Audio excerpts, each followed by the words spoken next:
दोस्तों, क्या आपको पता है कि यूएसए अपना गोल्ड यहाँ पर ब्रिटेन से वापस मंगा रहा है। कुछ टाइम पहले आरबीआई ने भी अपना गोल्ड जो है वो ब्रिटेन से वापस मंगा लिया था। दुनिया के कई देश जो है वो अब अपना जो गोल्ड है वो ब्रिटेन में रखने की बजाय अपने देशों में वापस मंगा रहे हैं।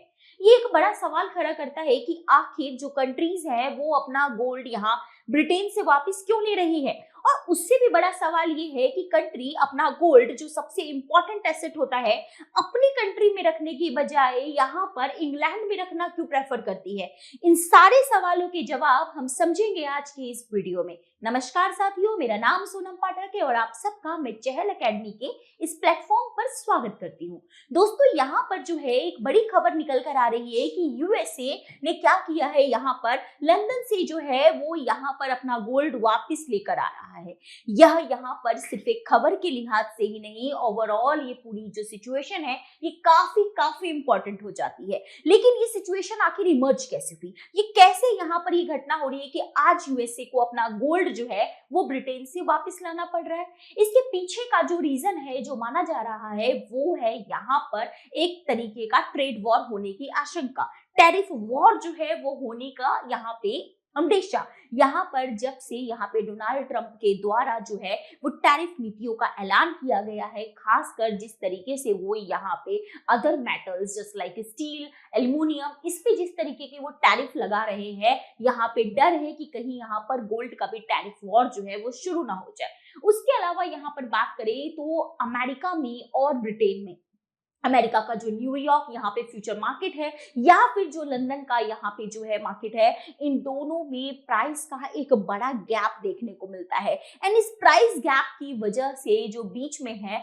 वो क्या कर रहे हैं, इसका फायदा उठा रहे हैं और इसकी वजह से इस प्राइस गैप का यहाँ पे चाहते इन्वेस्टर्स की वो इसका फायदा उठा सके, वो वापिस यहाँ लेकर आ जाए, इससे पहले की जो है चीजें आगे जाके सिचुएशन जो है वो कोई वॉर्स हो जाए, उससे पहले चाहते हैं कि वो जो गोल्ड है वो वापिस यूएसए में आ जाए, सो दैट इन चीजों को जो है वो अंडर कंट्रोल किया जा सके। लेकिन बात यह है कि जब कोई कंट्री किसी अनदर कंट्री में गोल्ड रखती है, विशेषकर यहाँ हम बात करें तो ये ब्रिटेन के रेफरेंस में कि ब्रिटेन में जब यूएसए ने अपना गोल्ड रखा या कोई भी कंट्री जब गोल्ड रखती है तो उसको यहाँ उसका ट्रांसपोर्टेशन किया कैसे जाता है। देखिए, गोल्ड एक सबसे इंपॉर्टेंट एसेट है, तो इसको यहाँ पर वापस बुलाने में यहाँ पर बहुत हाई सिक्योरिटी को ध्यान में रखा जाता है। सबसे पहले गोल्ड को क्या है, बहुत ही हाई सिक्योरिटी वैन से क्या किया जाता है, एयरपोर्ट तक लेके जाया जाता है, स्विट्जरलैंड में उसकी रिफाइनिंग होती है एंड आफ्टर देन जो है कमर्शियल फ्लाइट को जो है प्रेफर करते हुए वापस उस कंट्री में मंगाया जाता है, इसमें हाई सिक्योरिटीज के साथ। इसके बाद अगर हम बात करें, जो हमारा सबसे इंपॉर्टेंट क्वेश्चन था कि दुनिया के देश अपने देश में गोल्ड रखने की बजाय यहाँ पर इंग्लैंड में गोल्ड रखना क्यों प्रेफर कर रहे हैं। इसके पीछे के अगर हम कारणों को देखते हैं, खासकर अगर हम हिस्टोरिकल रीजंस को देखते हैं, तो ये देखा गया है कि बहुत पुराने टाइम से ही, बहुत पहले से ही बैंक ऑफ इंग्लैंड, ठीक है, वो यहाँ पर सबसे मेन सिक्योरिटी प्रोवाइडर रहा है। यहाँ पर बैंक ऑफ जो इंग्लैंड है, जो यहाँ पर इंग्लैंड है, वो क्या है, वो एक तरीके से डिपॉजिटरी का हब रहा है। यहाँ पर सिक्योरिटी बहुत हाई होती है, जिसकी वजह से यहाँ पे क्या है, यहाँ पर गोल्ड को स्टोर करना कंपेरेटिवली सेफ माना जाता है। दूसरा, यहाँ से जो ट्रेड का जो एक्सेसिबल है वो थोड़ा सा इजी हो जाता है, खासकर गोल्ड वगैरह में जो है ट्रेड करना। तो इसमें क्या है कि एक तो सिक्योर स्टोरेज और यहाँ पे ट्रेडिंग जो पैटर्न है वो थोड़ा इजी हो जाता है, जिसकी वजह से जो कंट्रीज हैं वो अपना गोल्ड जो है वो ब्रिटेन में रखते हैं। लेकिन अब बात है कि जब वहां रखते हैं तो आज ऐसी क्या जरूरत आ पड़ी कि इन देशों को अपना गोल्ड जो है वो वापस लाना पड़ रहा है। द रीजन बिहाइंड दिस कि आज जो ग्लोबल जो सिनेरियो है बहुत ही अनसर्टेन हो गया है।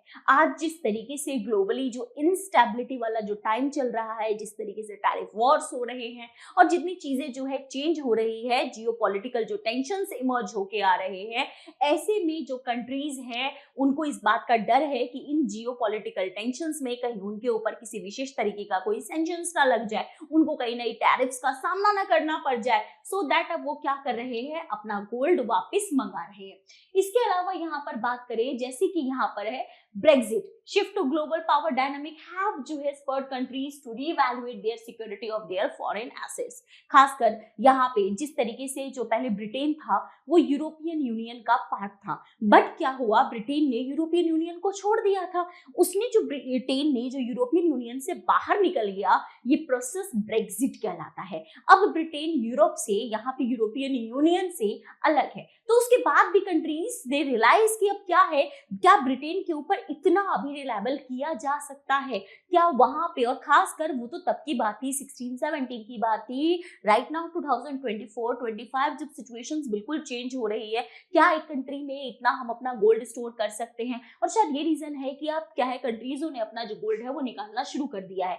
गोल्ड अगर वो अपने देश में लेकर आते हैं तो कहीं ना कहीं इकोनॉमिक स्टेबिलिटी ज्यादा बढ़ेगी, इनका अपना स्टोरेज जो है गोल्ड का, वो भंडारण जो है वो ज्यादा होगा, और इसके साथ साथ वो चाहते हैं कि उनका जब अपना रिजर्व जब इस तरीके से बढ़ेगा तो जो डिपेंडेंस है किसी और कंट्री पे, वो भी कहीं ना कहीं यहाँ पर क्या होने वाला है, कम होने वाला है।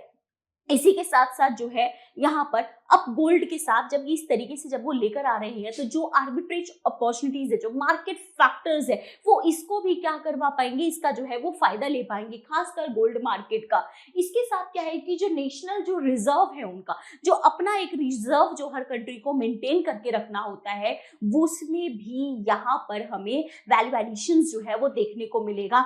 यहाँ पे जो कंट्रीज अपना गोल्ड वापस लेकर आ रही है, उनका गोल्ड रिजर्व जो है इससे बढ़ने की भी संभावना है।